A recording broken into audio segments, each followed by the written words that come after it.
Iran has found ways to retaliate with lethal results. We're seeing some casualties now. Now, in military terms, these are not large casualties, but nonetheless, they're politically very important and very sensitive matters. He promised to keep us out of endless wars or unsatisfactory wars. And now he's in one, and it's not at all clear how it's going to end. So he's vulnerable on this point. And I was in political terms, he does need to get this over with. War continues to escalate with new U.S. attacks overnight and more Iranian drone strikes on Jordan. Well, the gentleman you heard speaking extensively in that video was Brit Hume. Not some anti-interventionist libertarian, not some anti-war leftist, a conservative who typically supports what the Republicans like to do. But the human toll, meaning the loss of American service members in this war, is going to be politically devastating for the Republican Party. And that's what Brit Hume is warning about. Now remember, this is a war that benefits the United States in no way, shape, or form and is being fought on behalf of Israel. The Strait of Hormuz, which is now effectively shut now, was open and ready for the free flow of trade and transit. Trump starts the war. Iran did what everyone predicted Iran would do. They shut down the Strait of Hormuz, and now the war is just about getting that strait open again. What a disaster. In the meantime, it does appear that Israel is happy to sit back and watch the United States fight a war that was started on their behalf and is devastating the global economy. So the United States has lost a total of 18 service members in this war so far. The IDF has not lost 18 service members. They've lost 0 service members. Anyway, 18 service members have died and 447 have been injured since the beginning of the war on February 28th. Now, the new tally of those killed in action included, well, a Friday night attack that left 3 US troops dead, 1 still unidentified, and others wounded at the Muwafaq Salti Air Base in Jordan. So the death of another service member in Iraq on Saturday brought the total number of American troops killed in the war against Iran up to 18. But the number could actually be higher because there is reason to believe that the Pentagon is withholding information about American casualties because of the fact that this is not really a politically popular war. And the Trump administration knows that. And so the more we hear about Americans getting killed in a war that's being fought on behalf of Israel, that has caused so much economic damage already, that has destroyed oil and gas infrastructure in the Gulf, the more we hear about that, the less likely it is that Republicans will win their re-election campaigns, the less likely it is that the midterms will be, I should say the devastation for the Republican Party in the midterm elections would be mitigated, right? Now, for me personally, I don't care. I see Democrats and Republicans as very similar on the issue of war and peace. So anyone who's thinking the Democrats are gonna handle this much differently, have another thing coming. For the Democrats who are excited about winning, well, after you win and you have the majority and you continue to do what the Republicans have been doing in their leadership roles in Congress, are you ready for the reckoning that you're gonna deal with? That's the real question. But getting back to this story about US casualties and how this is making an already unpopular war even less popular. The 2 who were killed in Jordan, this is last Friday, included a young woman who wasn't even old enough to drink yet, but apparently she was old enough to die for Israel. I want to put their photos up. I'm sure you've already seen them, but that is Private Isabella Gonzalez, only 19 years old, and First Lieutenant Tyler James Freehan, 25 years old. Now, President Trump responded to the loss of these service members by saying it's a very sad thing. He also attended the FIFA game and posed for a delightful photo with his corrupt family members as most Americans were learning about the loss of additional service members. Absolutely trashy, disgusting behavior. Nonetheless, Trump's decision to pull out of the memorandum of understanding has had devastating consequences for our troops. In fact, let's put this up on the screen. The Washington Post reported today that nearly 100 US troops are injured in the last 2 weeks of the Iran war. The disclosure came as US military identified 2 US soldiers who died following an attack in Jordan on Friday. Now, if you're wondering what were US troops doing in Jordan, well, you gotta kind of take a step back and look at the overall, in my opinion, clear military strategy that's being deployed by the Iranians. The Iranians would like the United States to leave the region, or in the very least, weaken the US's military capabilities in the region. And in order to do that, they are specifically doing targeted strikes against US military bases and military assets in Gulf countries and now in Jordan. Now, at first, it was only in the Gulf countries for the most part, and Israel, of course. But why Jordan? Well, after Iran actually did a pretty good job in destroying military bases in these Gulf countries, the US decided to move some of their operations into Jordan. And so now Jordan is a target of Iran's, and we should leave the region, okay? But we're not doing that, are we?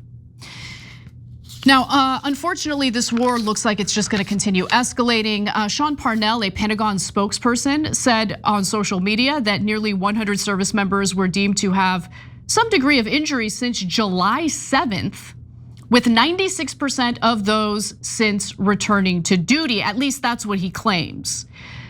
But aside from the obviously disastrous, devastating, and tragic loss of American service members, there's also a financial cost, right, that we are dealing with. We are carrying the burden of, even though this war is not really about the United States or our national security or really doing anything that benefits the American people. This is a war that's being fought on behalf of Israel. It's just that simple.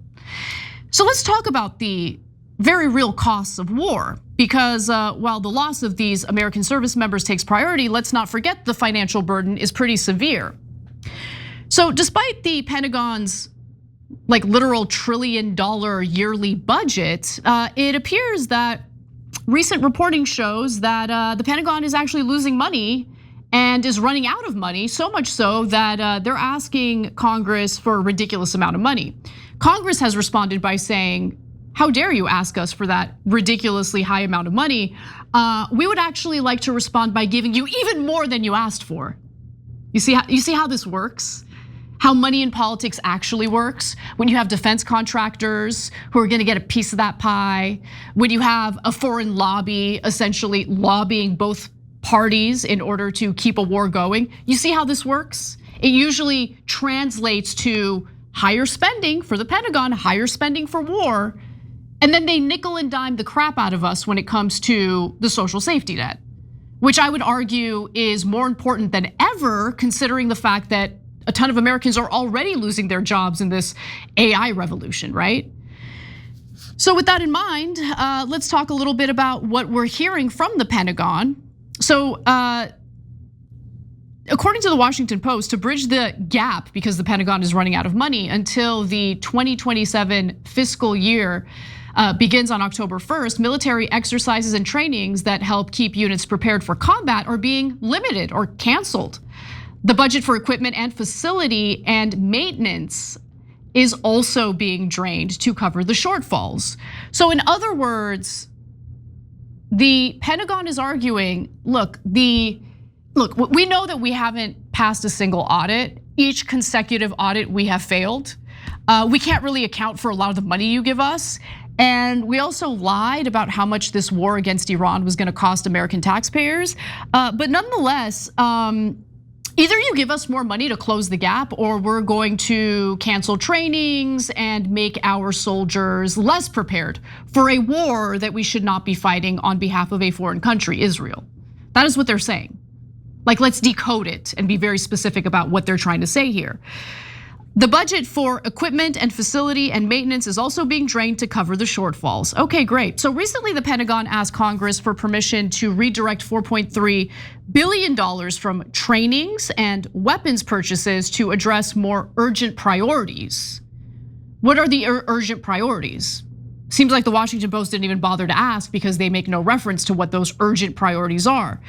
Now, Congress allegedly has yet to act on the request, according to the Washington Post. Literally, they have a line that says that in the piece. And then several paragraphs later, the Washington Post notes, Congress is actually offering to give them a lot more money. than they asked for. But look at how they framed it, okay?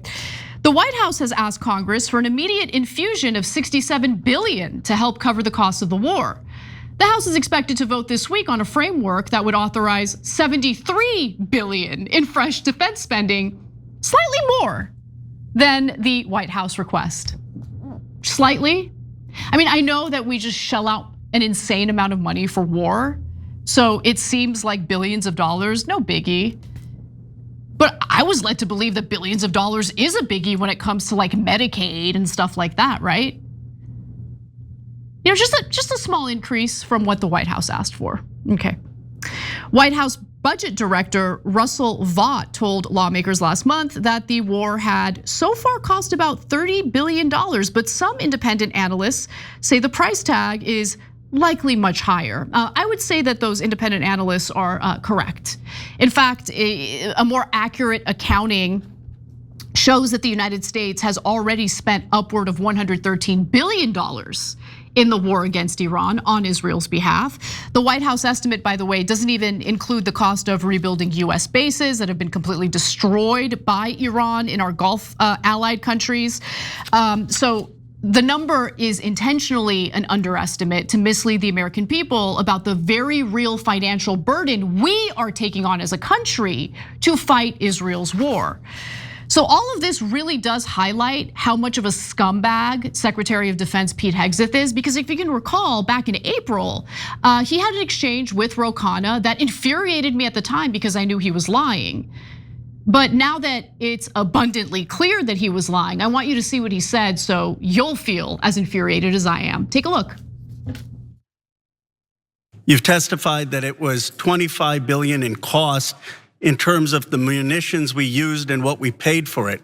But when you add to that the damage that was done to our bases and today's dollars for buying replacement munitions and replacement aircrafts, what has the total cost been over the last 60 days? That number right now reflects the total cost that we're seeing.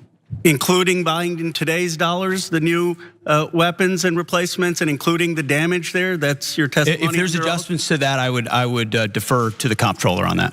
And how much are you seeing in terms of? Are you asking in terms of supplemental funding just for the Iran mission from this committee? If and when a supplemental is submitted, the majority of it would not just be for But what would be the ballpark for Iran? Munitions related to the entirety Just of what number, we want to get done. A number, what would you submit? It would be within on Iran, it would be less than 25 billion, but there's a lot more we would ask for beyond just Iran. You're saying it's 25 billion. Okay, I would just, if you come back, you want to revise those numbers because all the experts are disagreeing with you when it comes to today's dollars and damage. So after that testimony, Pete Hegseth was asked by members of the House committee to provide more information on the war's costs. They wanted the information as soon as possible. The Pentagon later missed the panel's deadline and has since failed to share requested details. Of course, because Hegseth was clearly lying. Hegseth has at times dismissed concerns about munition shortages, which are very real, telling CBS News in an interview last month that US stockpiles were great and they're only getting stronger. These are weapons that literally take years to manufacture, and we are running out rapidly. We're also running out of our strategic petroleum reserve, which I'll talk about in greater detail later in the show.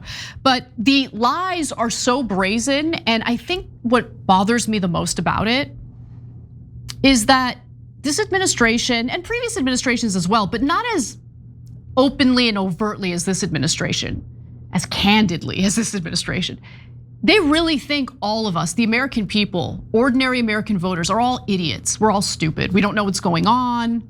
We can't tell that they're lying. Pete Hegseth is just so much more sophisticated than the American people. And the nonchalant nature of their reactions, honestly, to the loss of American soldiers, American service members who are fighting a war, who are risking their lives, not for the national security of the United States, but for their masters, really, for the Israelis. And you might be wondering, well, okay, like what's Israel's part in all of this? I mean, they wanted this war. Netanyahu has wanted this war for literally decades. So what is Israel doing to help the United States? I mean, you guys can probably recall how furious Trump was with our NATO allies because they refused to jump into this war against Iran. He was so angry. So you would imagine that Trump would be similarly furious, if not more furious, with Israel, considering the fact that they're the ones who wanted this war in the first place. So with that in mind, what is Israel doing to help the United States as we bear the financial and human costs of this war? Every time you ring the bell below, an angel gets his wings. Totally not true, but it does keep you updated on our live shows.